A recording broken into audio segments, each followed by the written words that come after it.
All right, it's me again. So, I was surprised, honestly, as I was watching The Color of Law. This history was not unknown to me. Like, I knew about this stuff. However, it's just hearing it and the facts behind it is kind of sickening. Because they banned slavery, but still allowed it to happen in policies, and it still continues to happen today. Um, and I don't know, I just find that really disturbing.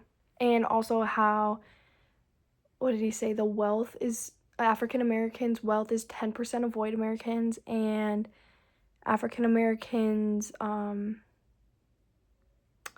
something else was 60%. But I don't know, those statistics kind of threw me off because that's not okay at all. Um, I don't know anything about local zoning policies in my hometown during the 20th century because it's a very small town. I mean, clearly we're on a reservation, so that right there is technically segregation, but like they gave us land, so whatever. But our community is very integrated, like, I mean, aside from the reservation, but like with a small percentage of black and other minorities, it's not like people live by each other. It's just like we're all a community at the end of the day. Um, if we're required to have our fair share, I mean, I think we do really have our fair share. Like, there's people in our town that are billionaires, but you never would have guessed it. Um, but we also have low income people that are still ready to help others, like, no matter what. So, together, again, we're a community, so it doesn't really matter.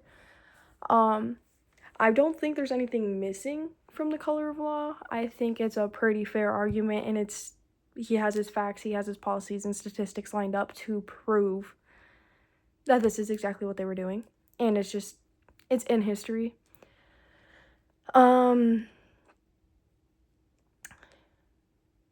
our school, if it was racially segregated, I don't think it never was. I mean, there was signs.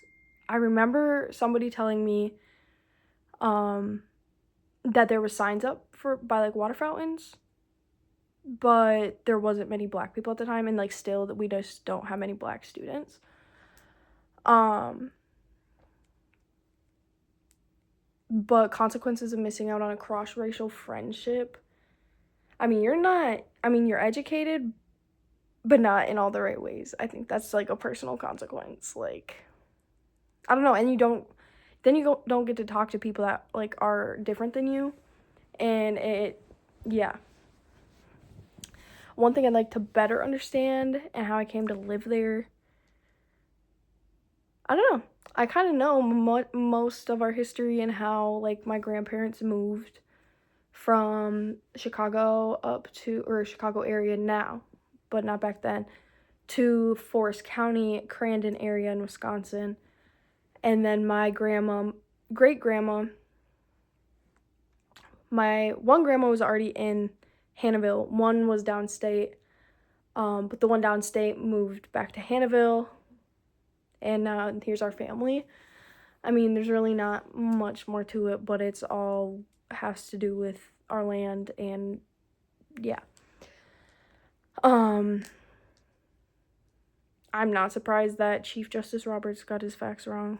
Because if he was a white man, he was doing what he believed was right, and he liked that. And I just don't think, yeah. Who else have you seen get their facts wrong? I don't, I don't really know. I listen to very educated people, and the only person I've seen get their facts wrong is Donald Trump at this point, because what is he doing to our, I don't know. I don't like that man.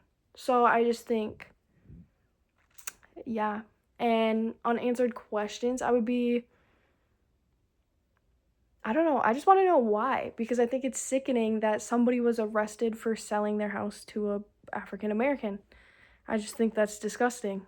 And I just want to know like why people wouldn't want to live by a black person or stuff like that. Why they think they're so high and above them and can't live in the same neighborhood. We're all human at the end of the day.